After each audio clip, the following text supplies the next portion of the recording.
देखो क्लास 10 वाले विद्यार्थी का 2 मई का हिंदी का मेरे पास असली पेपर आ चुका है। यानी जिन जिन विद्यार्थी का क्लास 10 में हिंदी का 2 मई का एग्जाम होने वाला है, देखो 2026 का, यानी 2026 में जो 2 मई को एग्जाम देने जाने वाले हैं उनका सेम असली पेपर आ चुका है। यानी मेरे कहने का ये मतलब कि जो विद्यार्थी क्लास 10 वाले कंपार्टमेंटल से चाहे विशेष परीक्षा यानी सप्लीमेंट्री का एग्जाम देने वाले हैं, 2 मई को एग्जाम है, तो उनका 2 मई का देख सकते हैं आपका वार्षिक एनुअल जो पेपर है आपका 2026 का आ चुका है, हिंदी का आ चुका है। सेम है यही ऑब्जेक्टिव सब्जेक्टिव टोटल आने वाला, एक एक ऑब्जेक्टिव सब्जेक्टिव बताऊंगा, एग्जाम में जाना है और सेम टू सेम मैच कराकर टच करके आना है, एक एक प्रश्न। ध्यान दें क्लास 10 वाले विद्यार्थी का 2 मई को जिनका एग्जाम है उनका 2026 का यानी जो एग्जाम होने वाला 2 मई का उसका हिंदी का असली पेपर है 2 मई वाले। तो सारे विद्यार्थी देखेंगे, चले एक एक ऑब्जेक्टिव और सब्जेक्टिव प्रश्नों को हल करेंगे, एक भी क्वेश्चन आपका नहीं छूटेगा। देखो 1 से 100 तक ऑब्जेक्टिव देगा और बोलेगा 100 में से मात्र 50 ऑब्जेक्टिव को ओएमआर शीट के अंदर आपको भरना है, ठीक है। और यहाँ पर सबसे पहला प्रश्न देखिए क्या बोल रहा है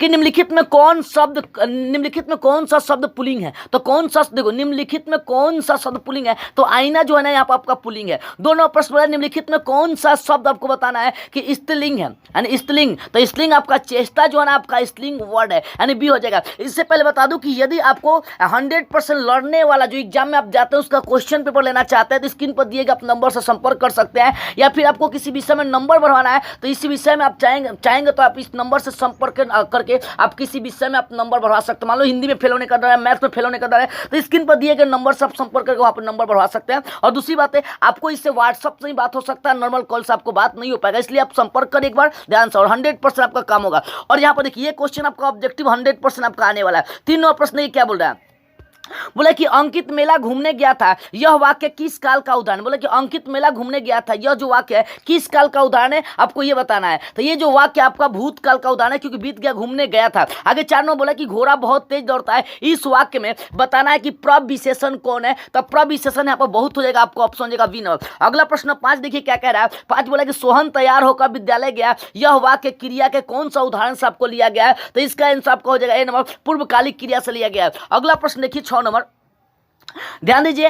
देखिए 6 नंबर प्रश्न बोला कक्षा में सब छात्र उपस्थित है, यह वाक्य में बताना है कि किस विशेषण का उदाहरण है, कौन सा विशेषण का उदाहरण है। तो यह आपका अनिश्चित संख्या का अनिश्चित संख्यावाचक का उदाहरण है। आगे 7 नंबर बोला कि अमरजीत शहरी लड़का है, यह वाक्य में बताना है यह जो वाक्य है किस विशेषण का उदाहरण है। तो यह आपका हो जाएगा गुणवाचक का उदाहरण, आपका ऑप्शन हो जाएगा ए नंबर। आगे प्रश्न 8 आपसे बोला, देखिए 8 नंबर प्रश्न क्या कह रहा है, बोला कि अंकिता अपने आप जा रही है, यह वाक्य किस सर्वनाम का उदाहरण है। अंकिता अपने आप जा रही है, ये जो वाक्य किस सर्वनाम का उदाहरण है, तो आपका निजवाचक सर्वनाम का उदाहरण ऑप्शन हो जाएगा सी नंबर। अगला प्रश्न उन्होंने बोला कि मेरे लिए यह घर अनजान नहीं है, इस वाक्य में यह जो वर्ड है बताना है किस सर्वनाम से लिया गया है। तो ये जो सर्वनाम है निश्चयवाचक आपका सर्वनाम है, आपको ऑप्शन हो जाएगा ए नंबर। अगला प्रश्न देखिए 10 नंबर क्या कहना है, निम्न में कौन तत्सम शब्द नहीं बताना 10 नंबर की कौन जो है ना तत्सम वर्ड है। तो 10 का हो जाएगा आपका सी नंबर सूर्य जो है ना आपका तत्सम है, ठीक है, क्योंकि संस्कृत वर्ड है। आगे देखिए दही वाली मंगमा शीर्षक पाठ के अनुवादक बताना है कौन थे, तो बी आर नारायण, आपको ऑप्शन हो जाएगा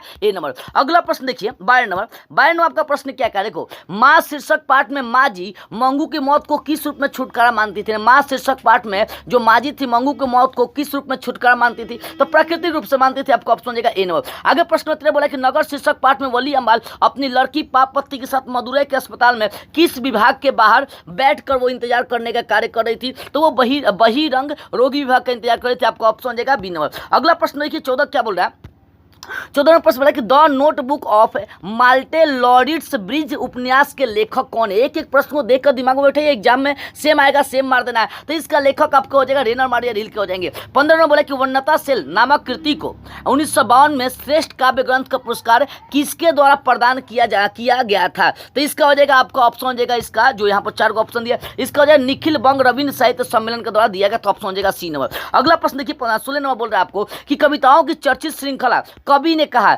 निम्न में से किस शीर्षक से लिया गया ये बताना। तो ये शीर्षक से लिया गया आपको अक्षर ज्ञान से लिया गया, ऑप्शन हो जाएगा आपका डी नंबर। अगला प्रश्न देखिए 17 नंबर क्या कह रहा है, बोल रहा है 17वां प्रश्न आपका कि निम्न में कौन शीर्षक कविता हमारी बेपरवाहियों के बाहर विपरीत परिस्थितियों से लगातार लड़ते हुए बढ़ते जाने वाला जीवन चक्र को प्रस्तुत करने का कार्य करता है? तो वो कविता आपका हमारी नींद, आपका ऑप्शन हो जाएगा ए नंबर। 58वां प्रश्न बोला है कि निम्न में कौन सम्मान कवि कुंवर नयन को प्राप्त है? कौन सा सम्मान कवि कुंवर नयन को प्राप्त है? 18 का हो जाएगा आपका डी नंबर। इनमें से सभी हो जाएगा, सारा सम्मान इनको मिला था। अगला प्रश्न 19 देखिए क्या कह रहा है। 19वां प्रश्न आपको बोला है सच्चिदानंद हीरानंद वात्स्यायन अज्ञे के द्वारा लिखित निम्नलिखित में से कौन सा उपन्यास आपका नहीं है? तो इसका आंसर हो जाएगा आपका डी नंबर। अरे यायावर रहेगा याद, आपका ये वाला ऑप्शन इनका सही हो जाएगा, ठीक है ना। अगला प्रश्न 20 देखिए क्या बोल रहा है कि जनतंत्र का जन्म शीर्षक पाठ में जब जनता कोपाकुल हो ब्रिकुटी चढ़ाती है तब यह क्या होता है? यानी बोला तब क्या होता है ये बताना। तो 20 का सही से कंफर्म आपको ऑप्शन देगा डी नंबर। भूडोल उठता है और भोंडा मचते हैं,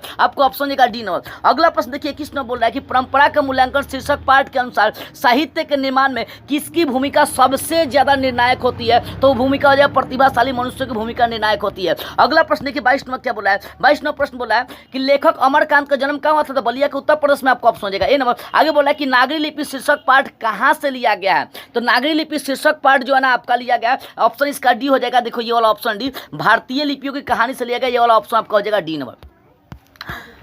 अगला प्रश्न में 24 सबसे पहले नाखून क्यों बढ़ते हैं? शीर्षक पाठ के अनुसार मनुष्य के द्वारा नाखून काटने की जो प्रवृत्ति है वो किसकी निशानी है? देखो नाखून काटने की प्रवृत्ति बोला कि किसकी निशानी है? तो मनुष्यता की निशानी, आपको ऑप्शन देगा सी नंबर। संस्कृत, ग्रीक और लैटिन भाषाओं में समानता से मैक्स मुलर को किसे अवगत कराए जाने का कार्य किया गया था? तो 25 का सही से आपका ऑप्शन देगा नंबर, डॉक्टर क्लीने। अगला प्रश्न देखो 26 का बोल रहा है नलिन बिलोचन शर्मा की माता का क्या नाम था? नलिन बिलोचन शर्मा की बताना है माता का क्या नाम था? तो इनकी माता का नाम रत्नावती शर्मा था। 27 ने बोला कि डॉक्टर भीमराव अम्बेडकर को किसको भारत में बेरोजगारी का एक प्रमुख और प्रत्यक्ष कारण माना? यानी डॉक्टर भीमराव अम्बेडकर भारत में बेरोजगारी का एक प्रमुख प्रत्यक्ष कारण किसको मानते हैं? तो जाति प्रथा को मानते हैं, आपको ऑप्शन देगा बी नंबर। अगला प्रश्न 28 देखिए क्या कह रहा है। 28वां प्रश्न बोला कि सोफर किसको कहता है? सोफर ड्राइवर को कहता है, आपको ऑप्शन हो जाएगा C number. Doctor Bhimrao Ambedkar को बताना है कि निधन कब हुआ था? भीमराव अम्बेडकर का आपको बताना निधन कब हुआ था? तो भीमराव अम्बेडकर का 1956 में निधन हुआ था, आपको ऑप्शन हो जाएगा बी नंबर, ठीक है। अगला प्रश्न लोग देखते हैं। आगे प्रश्न में देखिए 30 नंबर बोला है कि बांग्ला भाषा में खोखा का अर्थ क्या होता है? तो बच्चा होता है, आपको ऑप्शन हो जाएगा ए नंबर। निम्न में कौन देशज शब्द है? नहीं बताना कौन जो है देशज शब्द है? तो खिचड़ी आपका देसीला शब्द है, देसा शब्द, ऑप्शन हो जाएगा ए नंबर। आगे प्रश्न में देखो 32 क्या बोल रहा है। प्रश्न नंबर 32 देखते हैं। हमें प्रश्न 32 बोला मेरे अध्यापक बहुत भले हैं, इस वाक्य में प्रयुक्त बहुत भले किस पदबंध का बताना है कि उदाहरण है? तो ये जो पदबंध है आपको ऑप्शन है विशेषण पदबंध हो जाएगा, ऑप्शन देगा बी नंबर। दिवाली कौन सी संज्ञा? तो व्यक्तिवाचक संज्ञा, आपको ऑप्शन देगा ए नंबर। आगे प्रश्न में 34 बोल रहा है कि निम्न में कौन जातिवाचक संज्ञा का उदाहरण बताना है? कौन जो है ना जातिवाचक संज्ञा का उदाहरण है? तो जातिवाचक संज्ञा का प्रोफेसर जो है आपका उदाहरण हो जाएगा। अगला प्रश्न में देखते हैं तेल कौन सी संज्ञा? तो तेल द्रव्यवाचक संज्ञा, आपको ऑप्शन देगा सी नंबर। निम्न में कौन कर्मवाच्य का उदाहरण है? 36 ने बोला कि निम्न में कौन कर्मवाच्य का उदाहरण है? तो कर्मवाच्य का उदाहरण आपका हो जाएगा ये वाला अंजलि के द्वारा रोटी पकाई गई, इसमें कर्म किया जा रहा है। अगला प्रश्न देखिए 37 में बोला कि आजीवन किस समास का उदाहरण है? 37 बोला आजीवन किस समास का उदाहरण है? तो अव्ययी भाव समास का उदाहरण है। आगे नर जोड़ इस से कौन सा शब्द बनेगा? तो नर जोड़ इस से आपका नरेश बनेगा, ऑप्शन हो जाएगा सी नंबर। अगला प्रश्न देखते हैं 39 में बोला कि धरती कब तक घूमेगी शीर्षक पाठ मूल रूप से किस भाषा में लिखा गया? धरती कब तक घूमेगी जो ना सामान्य राजस्थानी भाषा में लिखा गया, आपको ऑप्शन हो जाएगा बी नंबर। मास शीर्षक पाठ के लेखक कौन है? तो ईश्वर पेटलीकर, आपको ऑप्शन हो जाएगा सी नंबर। अगला प्रश्न देखते हैं 41 नंबर। 41 बोले कि ड का उच्चारण स्थान क्या है? तो देखो द का उच्चारण स्थान तो दांत हो जाएगा, ये वाला द का उच्चारण स्थान, ऑप्शन हो जाएगा सी नंबर। अगला प्रश्न देखिए आगे प्रश्न में 42 सबसे बोला है कि निम्न में कौन दंतोस्त ध्वनि है? दांत और ओठ से बोला जाने वाला बताना है कौन सा ध्वनि है? तो दांत और ओठ से बोला जाने वाला ध्वनि आपका ये वाला हो जाएगा, ऑप्शन हो जाएगा डी नंबर ब। आगे बड़ी ई का बचाना बताना है कि उच्चारण स्थान क्या है? तो बड़ी ई का उच्चारण स्थान आपका हो जाएगा तालु। अगला प्रश्न में देखते हैं। अगला प्रश्न देखो 44 का बोल रहा है कि देखो छंद शास्त्र में दीर्घ मात्रा को बताना है कि क्या कहते हैं? देखो छंद शास्त्र में बोल रहा है कि दीर्घ मात्रा में क्या कहने कार्य करते हैं? तो गुरु कहेंगे, ठीक है। थोड़ा सा ज़्यादा क्वालिटी कम है, उससे कोई मतलब नहीं। क्वेश्चन देख लीजिए, यही आने वाला है। निम्न में कौन अल्प प्राण व्यंजन है? बताना 45 नंबर। अल्प प्राण व्यंजन कौन है? तो च है। आगे निम्न में कौन द्विमात्रिक स्वर बोला निम्न में किसे द्विमात्रिक स्वर कहा जाता है? तो द्विमात्रिक स्वर जो है ना दीर्घ स्वर को कहते हैं। अगला प्रश्न में देखते हैं। आगे प्रश्न देखिए यह 47वां प्रश्न देखिए, नाद की दृष्टि से जिन व्यंजन वर्णों के उच्चारण में स्वतंत्रता झनकृत होती है, बताना है कि उनको क्या कहने का कार्य करते हैं, तो उनको हम लोग घोष कहने का कार्य करते हैं। अगला प्रश्न, और यहाँ सब क्वालिटी आपका क्लियर हो जाएगा। देखिए आगे 48वां प्रश्न बोला है कि केवल मुंह से बोले जाने वाले स्वर वर्णों को क्या कहते हैं, तो मुंह से बोला जाने वाला जो स्वर वर्ण होता है उसको हम निर्नुनासिक स्वर कहते हैं। आगे, निम्न में कौन अंतस्थ व्यंजन है, बताना है कि कौन जो है ना इसमें अंतस्थ व्यंजन होने का कार्य कर रहा है, तो अंतस्थ व्यंजन आपका हो जाएगा यहाँ पर ल। अगला प्रश्न देखते हैं, 50 नंबर बोला कि निम्न में उष्ण व्यंजन कौन है, तो पेटगाडवा सा जो ना आपका उष्ण व्यंजन। आगे 51 नंबर, कवि सुमित्रानंद पंत ने भारत माता का कैसा चित्र प्रस्तुत करता है, तो यथार्थवादी चित्र प्रस्तुत करता है। 51 का हो जाएगा आपका सी नंबर। अगला प्रश्न देखिए 52 नंबर बोला है कि कवि बद्रीनारायण चौधरी प्रेमघन के अनुसार किस वृत्ति का विकास चारों ओर हो रहा है, तो दास वृत्ति का सबसे ज्यादा विकास हो रहा है, आपको ऑप्शन हो जाएगा ए नंबर। कवि घनानंद के अनुसार प्रेम का सिद्धांत कैसा है, तो एक निष्ठा और पूर्ण समर्पण है, आपको ऑप्शन हो जाएगा ए नंबर। अगला प्रश्न 54 देखिए, 54 प्रश्न आपको बोल रहा है कि कवि रसखान ने पठित पाठ में राधा कृष्ण के प्रेम में युगल रूप का वर्णन करने का कार्य किया, यानी किस रूप में कृष्ण के प्रेम में रूप का वर्णन करने का वो कार्य किया, तो 54 का हो जाएगा आपका सी नंबर, दोहा सोरठा में आपका हो जाएगा। अगला प्रश्न देते हैं 55 नंबर, सेम प्रश्न आएगा एग्जाम में, देख लो। देखो, हरस सोखते रहे निहारो नाही मान अपमाना किस कविता से आपको लिया गया है, तो ये आपको हरस सोखते रहे निहारो नाही मान अपमाना ये लिया गया जो नर दुख में दुख नहीं मानस लेगा, आपको ऑप्शन हो जाएगा सी नंबर। अगला प्रश्न बोला कि गांधी जी का सबसे बड़ा हथियार क्या था, तो अहिंसा और सत्याग्रह था, ऑप्शन हो जाएगा बी नंबर। अगला प्रश्न 57 बोल रहा है कि नौबत खाने में इबादत शीर्षक पाठ के अनुसार काशी में काशी किसे स्वर पर जगती, यानी काशी किसके स्वर पर जगने का कार्य करती थी, तो 57 का सही से आंसर देखते हैं।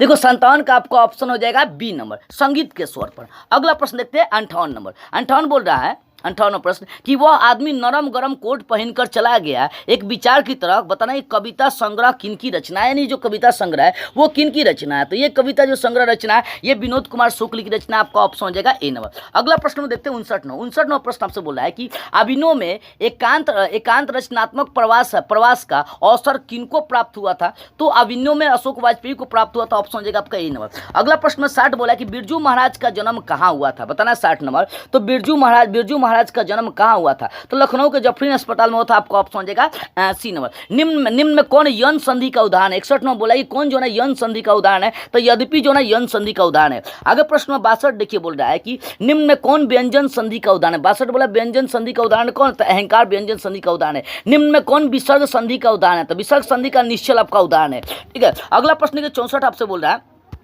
कि जब एक व्यंजन अपने समान अन्य व्यंजन से मिलता है तो बताना है कि उसको क्या कहने का कार्य करता है, तो उसको द्वितीय कहते हैं, क्योंकि एक व्यंजन दूसरे में मिल रहा है। आगे, लेने के देने पड़ना मुहावरे का अर्थ क्या होता है, तो लेने के देने पड़ने मुहावरे का अर्थ होता है लाभ के बदले हानि। अगला प्रश्न को 66 में देखते हैं, सिर से पैर तक के लिए एक शब्द आपको बनाना, तो अपाद मस्तक हो जाएगा, आपको ऑप्शन हो जाएगा डी नंबर। अगला प्रश्न देखिए 67 बोल रहा है कि निम्न में कौन शुद्ध वाक्य है, बताना है कि निम्न में कौन शुद्ध वाक्य है, तो लाश जल गई ये शुद्ध वाक्य है। आरंभ का विलोम क्या हो जाएगा, तो अंत हो जाएगा, आपको ऑप्शन हो जाएगा डी नंबर। अगला प्रश्न देखते हैं 69वां प्रश्न, उत्तम का विलोम शब्द क्या होगा, बोल रहा प्रश्न 69 कि उत्तम का विलोम क्या होगा, तो अधम हो जाएगा, आपको ऑप्शन हो जाएगा बी नंबर। पंडित का विलोम शब्द क्या होता है, मूर्ख हो जाएगा, आपको ऑप्शन हो जाएगा ए नंबर। अगला प्रश्न में देखो 71 बोल रहा है कि परिवर्तन में कौन सा उपसर्ग है, तो परि उपसर्ग, आपको ऑप्शन हो जाएगा ए नंबर। सुगम में कौन सा उपसर्ग है, तो सु हो जाएगा, आपको ऑप्शन हो जाएगा बी नंबर। अगला प्रश्न देखो 73 में बोल रहा है कि इंद्र, 73वां प्रश्न आपसे बोल रहा है कि इंद्र का परिवाची शब्द क्या है, 73 बोल रहा है कि इंद्र का परिवाची शब्द आपको बताना है कि क्या है, तो इंद्र का परिवाची शब्द आपका पुरंदर हो जाएगा, आपको ऑप्शन हो जाएगा ए नंबर। आगे प्रश्न में 74 बोला है घर का परिवाची आपको बताना है क्या हो जाएगा, 74 प्रश्न बोला है कि घर का परिवाची शब्द क्या होगा, तो घर का आपका निकेतन हो जाएगा। आनंद का परिवाची शब्द क्या होता है, तो आनंद का परिवाची शब्द आपका प्रमोद हो जाएगा। अगला प्रश्न में देखते हैं, गुरु गुड़ और चेला चीनी लोकोक्ति का बताना है कि अर्थ क्या हो जाएगा, तो इसका अर्थ होता है शिष्य का, इसका अर्थ हो जाएगा, देखो गुरु गुड़ चेला चीनी का अर्थ क्या है, तो आपका शिष्य का गुरु से बढ़ जाना, ये आपका ऑप्शन है, शिष्य जो है ना गुरु से आगे बढ़ जाएगा, तो इसको कहा जाएगा, ऑप्शन भी आपका हो जाएगा। देखो, बसंत आया और बाग में फूल खिले किस वाक्य का उदाहरण है, तो ये हो जाएगा आपका संयुक्त वाक्य का उदाहरण है, क्योंकि दो अलग अलग वाक्य मिल रहा है। अगर 78वां प्रश्न बोल रहा है कि शुभम गोपाल को दूध दे रहा है, देखो शुभम गोपाल को दूध दे रहा है किस काल का उदाहरण है, तो देखो शुभम गोपाल को दूध दे रहा है, तो ये जो काल होगा संप्रदान कारक में आ जाएगा, ठीक है ना, संप्रदान कारक में आ जाएगा। 78 का हो जाएगा आपका बी नंबर। आगे 79 में बोला कि माँ ने बच्चे को सुलाया किस कारक का उदाहरण है। माँ ने बच्चे को सुलाया बताना है कि ये किस कारक का उदाहरण है, तो ये आपका कर्म कारक का उदाहरण हो जाएगा। अगला प्रश्न देखिए 80 में बोला है कि बुढ़िया, बुढ़िया का बहुवचन क्या होता है, बुढ़िया हो जाएगा, आपका ऑप्शन हो जाएगा डी नंबर। अगला प्रश्न 81 देखिए बोल रहा है कि 81 नंबर, हिंदी साहित्य की भूमिका किन की रचना है। 81 बोला कि हिंदी साहित्य की जो भूमिका है वो किन की रचना है, तो हिंदी साहित्य की जो भूमिका है वो रचना हो जाएगा आपका हजारी प्रसाद द्विवेदी की रचना है। देखो अपरिहार्य शब्द का बताना है कि अर्थ क्या होता है, तो अपरिहार्य का अर्थ हो जाएगा जिसे छोड़ा ना जा सके, अनिवार्य हो, ऑप्शन हो जाएगा बी नंबर। अगला प्रश्न में देखते हैं 83 नंबर, बोले सहजात वृत्ति का अर्थ क्या होता है। सहजात वृत्ति का अर्थ होता है जन्म के साथ पैदा होने वाली वृत्ति या स्वभाव, ऑप्शन हो जाएगा डी नंबर। अगला प्रश्न देखो 84 में बोल रहा है कि देखो आध लेख का अर्थ क्या होता है। 84 बोला कि आध लेख का अर्थ क्या होता है, तो अत्यंत प्राचीन प्रारंभिक लेख हो जाएगा, आपका ऑप्शन हो जाएगा ए नंबर। उर्वशी के रचनाकार कौन था, रामधारी सिंह दिनकर, आपका ऑप्शन हो जाएगा बी नंबर। आगे प्रश्न में देखो 86 बोला सारस पक्षी को अन्य किस नाम से जाना जाता है, तो सारस पक्षी को क्रोच के नाम से जाना, तो आपका ऑप्शन हो जाएगा सी नंबर। आगे प्रश्न में 87 बोला कि लौट कर आऊंगा फिर शीर्षक पाठ के रचनाकार कौन है, तो जीवनानंद दास, आपका ऑप्शन हो जाएगा ए नंबर। शिक्षा और संस्कृति शीर्षक पाठ के रचनाकार कौन है, तो महात्मा गांधी, आपका ऑप्शन हो जाएगा बी नंबर। आगे प्रश्न बोल रहा है आपको 89 नंबर कि बहादुर शीर्षक पाठ कौन सी विद्या, तो बहादुर जो है ना आपका कहानी, आपको ऑप्शन हो जाएगा ए नंबर। भारत शीर्षक पाठ के, भारत माता शीर्षक पाठ के रचनाकार कौन है, सुमित्रानंद पंत, आपको ऑप्शन हो जाएगा बी नंबर। आगे प्रश्न में 91 आपसे बोला है कि कुल श्रेष्ठ किस तत्पुरुष समास का उदाहरण है। कुल श्रेष्ठ जो है ना ये तत्पुरुष समास में बताना कौन सा समास का उदाहरण है,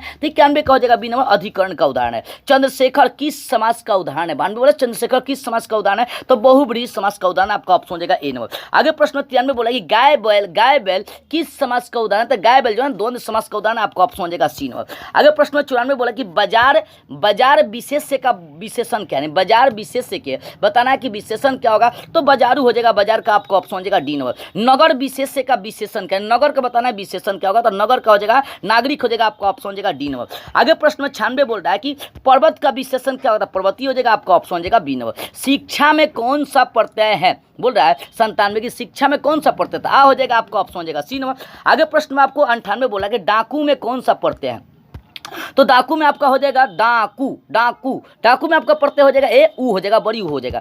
हसोर में कौन सा प्रत्यय है, तो हसोर में और प्रत्यय हो जाएगा, आपका ऑप्शन हो जाएगा ए नंबर। और अंतिम आपको ऑब्जेक्टिव प्रश्न बता रहा है कि अवकाश में कौन सा उपसर्ग है, तो अवकाश में उपसर्ग पूछ रहा तो उपसर्ग हो जाएगा। इस प्रकार से मैंने 2 मई का 100 ऑब्जेक्टिव करा दिया, 100 ऑब्जेक्टिव को देख लीजिए और एग्जाम में सेम आएगा सेम मार दीजिएगा। और बता दो सब्जेक्टिव भी क्वेश्चन मेरे पास है, लेकिन बट सब्जेक्टिव बनाऊंगा समझाऊंगा तो वीडियो लंबा हो जाएगा। सब्जेक्टिव लेने के लिए स्क्रीन पर दिए गए नंबर से आप लोग संपर्क कर सकते हैं।